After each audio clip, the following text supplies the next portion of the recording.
for making tangyuan, glutinous rice balls. What you need is some glutinous rice flour and water.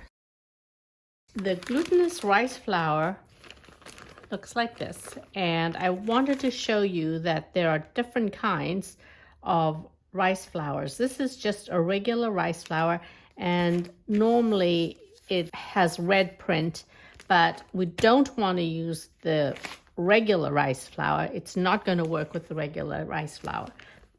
You need to get the glutinous rice flour, and this is normally the green print.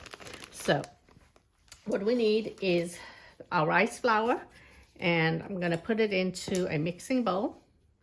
And using a pair of chopsticks, I have two waters. One is some boiling water, and the other is room temperature water.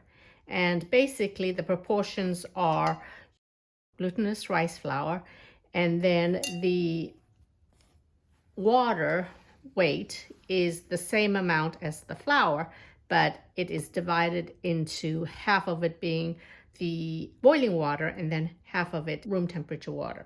What we don't want to do is add too much liquid all at once to end up with a very sticky mess. So first of all, just kind of make yourself a little well, and we're going to add the boiling water in.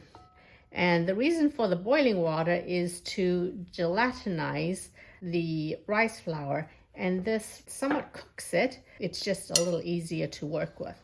So I've put half of the rice flour amount of boiling water into the flour and mixed it, and you can see it's still got quite a bit of flour. And then the next thing I'm going to do, because now the dough is really hot, then I'm going to use the room temperature water and then slowly just add this. If you'd like colored balls, this is where you can substitute the room temperature water for vegetable juices like carrot, spinach, beet juice, or color your water with food coloring.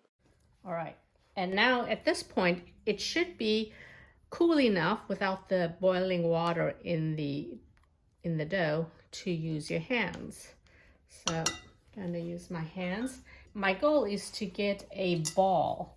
So you can see now that it is quite soft, and I still have a little bit of water left over here, but I'm not going to put it all in for right now because I want to get it to a texture where it becomes a ball. Okay, and then I'm going to add the rest in.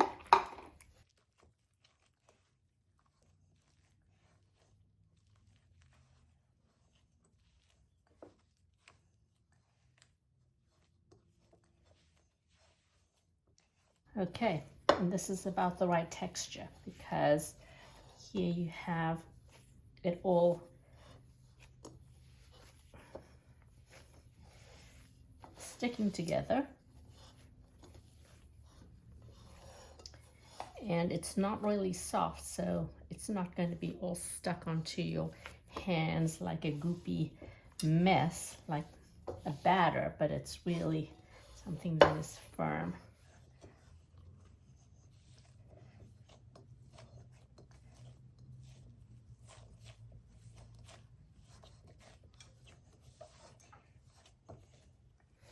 And here it is. So it looks like this.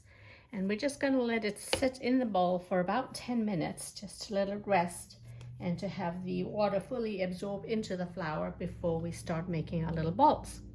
So after resting for 10 minutes, you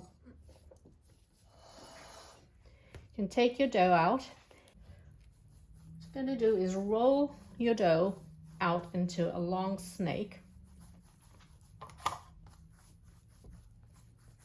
That's about an inch thick.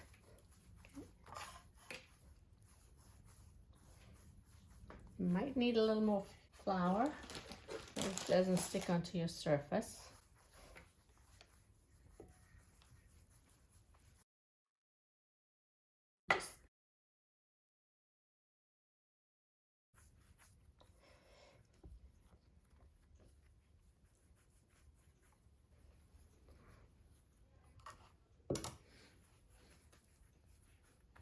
So what you're trying to do is just get it to a thickness, about 1 inch thick. So that's going to be the size of your balls.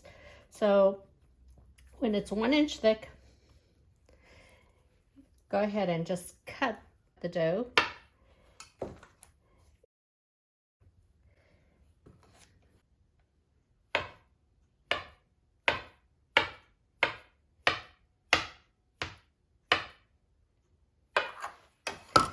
Okay.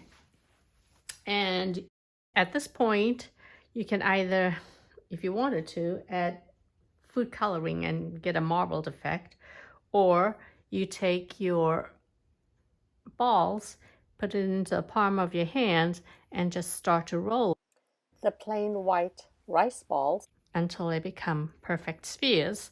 And this is your tongyan, okay?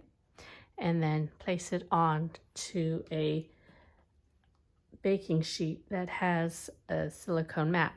But if you want to try just doing one, it's just rolling a dough ball into a sphere like that. And these dough balls, once they're like this, you can actually freeze them individually and use them later. Of course, it'll take a little longer than cooking fresh balls. These are your little balls, and that's how you make tongyan.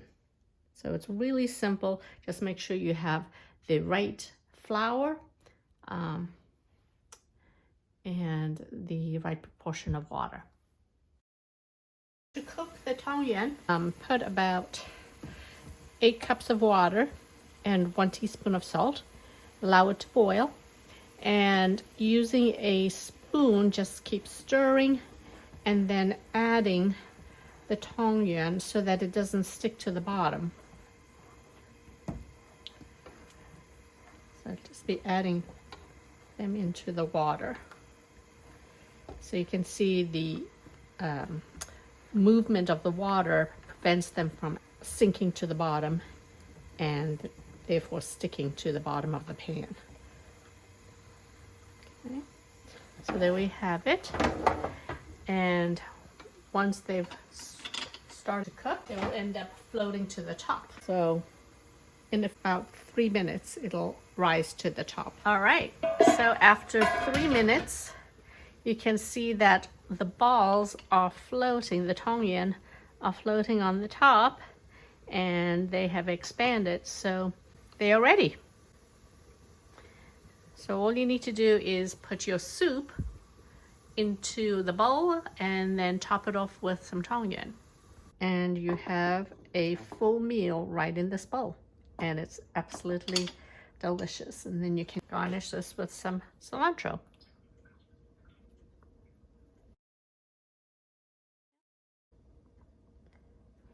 There you go.